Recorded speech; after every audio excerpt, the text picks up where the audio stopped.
Hello everyone and welcome back to the next video on my channel. In today's one we will be discussing the gambits from Black's perspective for players of all levels. If you remember from my previous videos of the tier list playlist, I divided the videos into the beginner and advanced section for both black and white. This time we will be dividing only by the color, not by the level, meaning that we will be discussing the gambits for all levels. Therefore, doesn't matter what is your rating, you will find some useful info in this video, and let's jump straight into it. The way I do the tier list is by the move order, not the alphabetical one or any other one, popularity. I try to divide different gambits into different sections based on what moves are being played on the board. Therefore, you will see that in here, first we will cover the replies to the 1 e4 move. We'll start with 1 e5 from our perspective and what are our ideas there. Then we'll switch to like d5, c5, all the active pawn moves. Then we'll try to define what are any other gambits for us, and then we'll switch to 1 d4 and our replies to it. I hope you guys get the idea, and without further ado, let's jump straight into the video. We have the Latvian gambit first. What is it, how is it played, and is it any good? Let's find out. Latvian gambit is met with f5 move, that's the introduction to it. And as you may remember from the any opening video I've made, I hope I put enough emphasis on the fact that f-pawn should never ever be moved so fast in the opening, with some exceptions, let's say. But unfortunately, this is not one of them, to be honest, because f5 itself challenges the center, but I would say from the bad side, let's say, since white has plenty of options here, all of them good, so not that great of choice from our perspective. What are the choices for white? Well, he can simply try to take the pawn on e5, and the main move for us would be then to play queen f6, which might be met with d4, and the problem for us is that after f takes e4 so early, bishop c4 is coming, trying to make use of this very weak f7 square based on the fact that queen already moved, therefore d5 is not possible. So we will be facing plenty of problems, not only in this variation itself, but also in any other, let's say e takes f5, e4. Normally what we would be willing to achieve in such circumstances would be to kick away the knight somewhere that it doesn't belong or something. But in here, the knight can simply jump to the center, even to the d4 square, trying to protect the f5 pawn, and it's really unclear how will black fight for compensation for the sacrificed pawn. So we don't have, to be honest, that much of a surprise factor going in, kicking in, and not only that, objectively, it's just a bad gambit. We'll have plenty more, so for that reason I will put the Latvian gambit into the nothing to offer section as of now, because I really can't see what would be the variation in which you will get the advantage. Sorry for all the Latvian guys or the Latvian gambits fans. Not wasting any more time, we will be going straight into the elephant gambit. And what is it? Elephant gambit also challenges the e4 pawn, but from the other side, the better one in my eyes, which with the move d5. The point is kind of similar, so more or less we are kind of hoping to get such position in which the knight is hit. And in here it's actually a big choice for white, since the knight has no squares to go to, which would be good for him. Any e5 or d4 square will be met with simply queen takes d5. Black will be recapturing the pawn, solidifying the space advantage in the center and hitting the knight. So black is already fine. However, the queen e2 move would put all dreams of black player into the mug, because well, the pawn is pinned. Not only that, the pressure to it will increase. So with the exemplary variation after knight f6, d3, even queen d5, knight d2, we will be simply losing the pawn with not that much to compensate it. Therefore, in this variation particularly, elephant gambit does not work that well, even though in here there is some trick to it. And also I believe that the trick might be in the other variation, which is knight takes e5, because unlike in the Latvian gambit we don't have to move our queen to attack the knight. Bishop d6 is also a fine choice here, and the point is that after d4 d4, as of now we are okay, because this pawn gives us a little bit of space in the center, and if we will be able to not lose it, then fine, the position is kind of playable. Obviously mostly at the lower levels, because at the higher levels you will just simply not see this gambit being played out. But the point is that objectively it's not as bad as Latvian gambit, and actually it might have some trick to it that will work, because I can tell from my experience, whenever I had a student rated around 1000 or 1200 rating on chess.com, they kind of got into the elephant gambit with white pieces, didn't know what to do here, played knight e5 as I've said, or any other not accurate move. So yeah, there has been some problems with it. Therefore, when we go back to the list, I cannot rate it as low as the Latvian gambit, but it's not a surprise weapon by any means, so we will be sticking to the single trick gambit.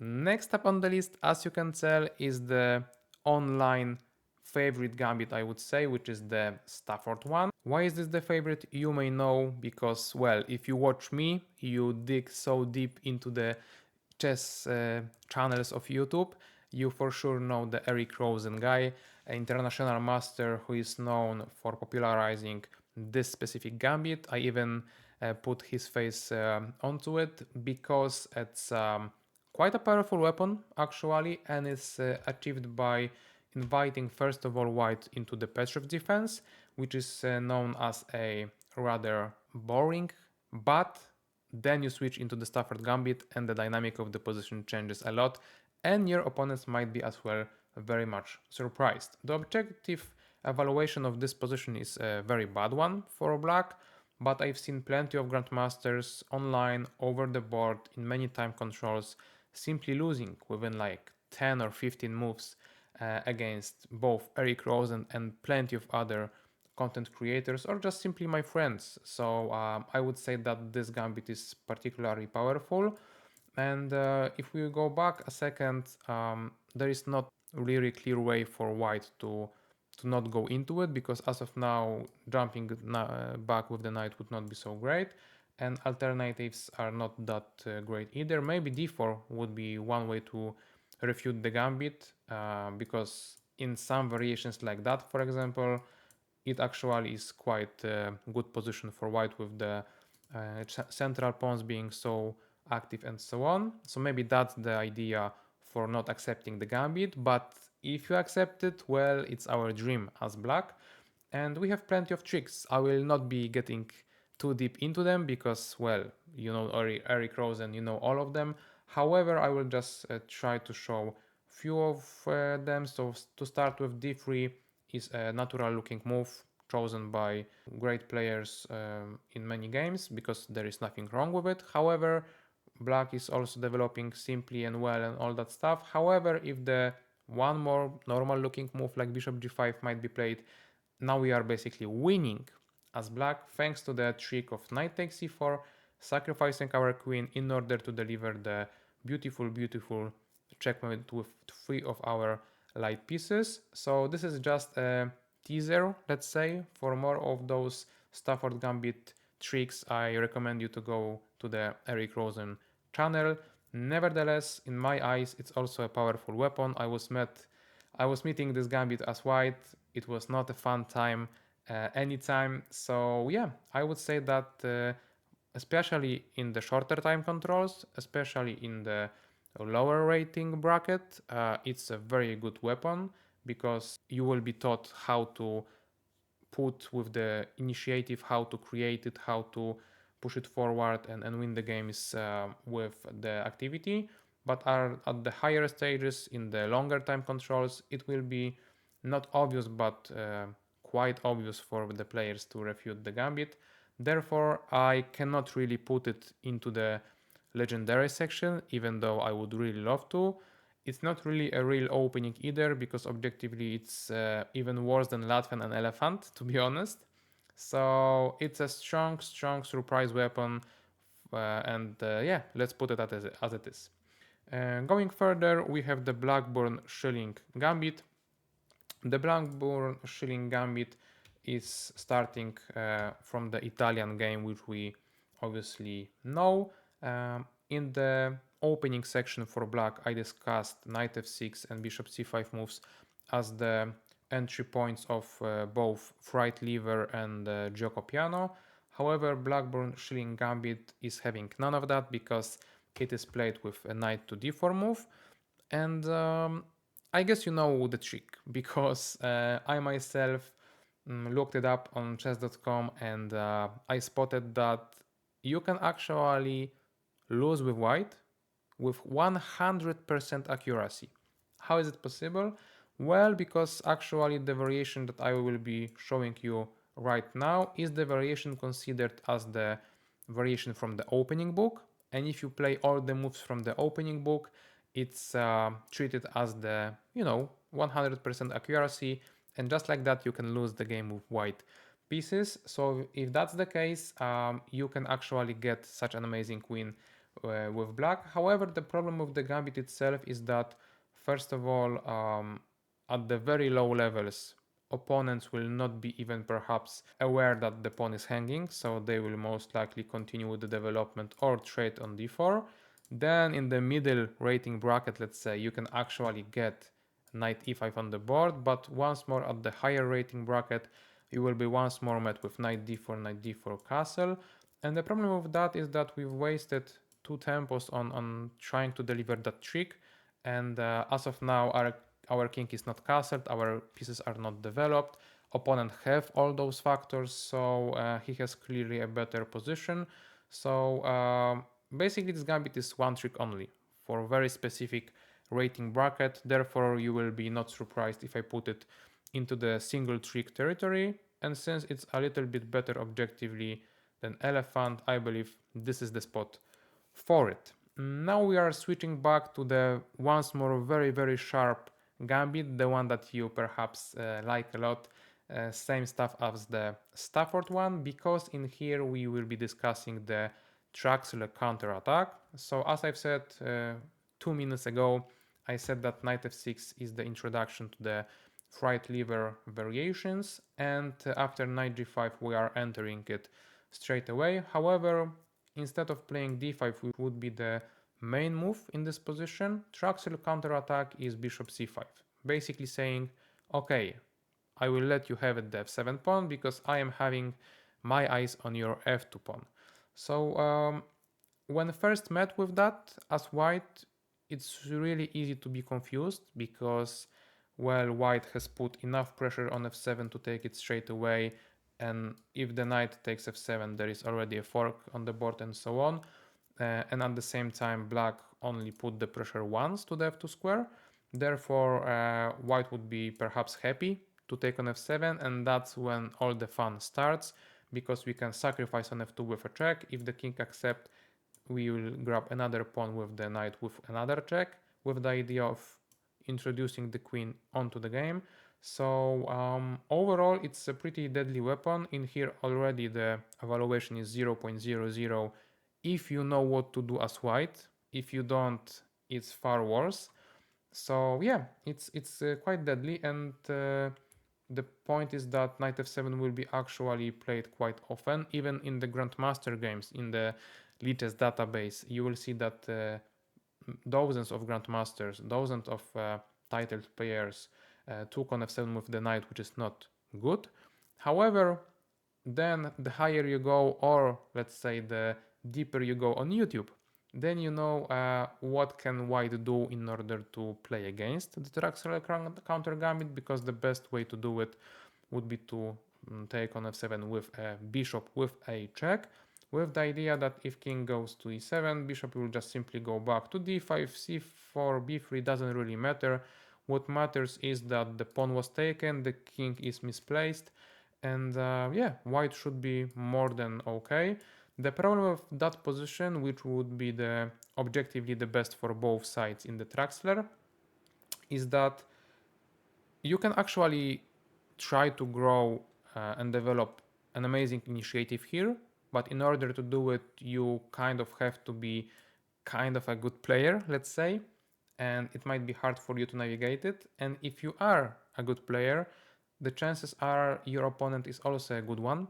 So even though you might know how to, start the initiative, he will know how to refute it. So once more, I'm not sure if this is a applicable gambit on the higher stages, let's say. However, if we want to surprise the opponents of any sort, it's a very good, powerful weapon. And since it's a more technically sound, I will put it even higher than the Stafford Gambit. That's my hot take, let's say. Okay, now we are switching to the Ruy Lopez Gambits because we will be entering the territory of e4, e5, knight f3, knight c6, bishop b5, which is the Ruy Lopez. There are not so many of the Gambits, but one is already in here. The one I love personally, to be honest, and the one that is here for ages and it's still freshly looking and playable, which is the Jaenisch Gambit. And what did I tell you about the Latvian Gambit? Don't ever push the f-pawn. Don't do it. It's bad. And now I am telling you that this Gambit is great. So, like, what's the difference, right? Well, the difference is that in the Latvian Gambit, there were not such moves included. Therefore, the e5 pawn was hanging, so knight e5 was a viable option for white. And then it just added too many of possibilities for them, meaning that we are not having a good position. In here, as of now, our center looks at least a little bit more stable. And if white wants to destabilize it, we know from the Ruy Lopez exchange variation that we will always take with the d pawn, opening up our queen so that knight e5 is never a danger. Obviously, we don't want to take that because then there is a problem, right? I believe you should know this trick from the puzzle rushes on chess.com. Nevertheless, my point is that in here after queen d4 we are hitting here and there. As I've said, known idea, and with that we are just fine. And if that's the case, our center is solid enough that we don't have to worry about it. Not only that, if e takes f5, similarly to the Latvian Gambit, we will play e4. Once more, the difference being our knight covers the central squares. So in the Latvian Gambit, I told you that the knight had nowhere really to go. Or sorry, there he had many routes to go. In here, he does not have any central square to go to. And thanks to this fact, we can try to actually play the Jaenisch Gambit. Once more, bishop c6, dc6, knight goes to e5. Now we don't have to play here or there because we already took the pawn. Pushed the pawn. We can take this one. Knight is kind of trapped, stuck. We have the, bishop pair. We have the space advantage. Like, everything is our in favor. In fact, objectively, we are better already. So if that's the case, I hope I explained the reasons why this time pushing the f-pawn actually works. And if that's the case, we are actually putting very good pressure to the opponent's center, right? And I don't want to get too much into detail of the gambit itself. However, what I will tell you guys is that this is my recommendation for facing Ruy Lopez, not only on the lower revers, but also on the higher ones. I myself try to implement it from time to time, even in the longer time controls. Also, I've prepared this specific gambit for my students at the Polish Junior Championship semi-finals. I believe that's the correct name for it. And they both got great positions out of the opening. And drew without any problems. Only they could have won. So yeah, the point is, amazing gambit. Try it out. You will love it. Obviously put some effort into it. But very, very good one. And for those reasons, I believe I really, really have to put it into the legendary section. So it's really opening for sure. And for me, personally, it's legendary. So let's have it at that. Okay, and we are not switching the topics completely because we are entering yet another gambit in the Ruy Lopez. As I've said, there are not so many of those. However, Ruy Lopez is so rich in the possibilities for both sides that we have one more trick up our sleeve.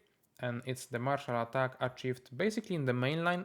Until this point I was moving the pieces as in the main line of all the Ruy Lopez, and in here we are kind of going away from the main line because it would be the 6 to solidify the e5 pawn as early as possible, but we want to castle so that after c3, which is a natural move trying to create a space for the bishop and create a big white center, we will be striking in the center with our d5 pawn.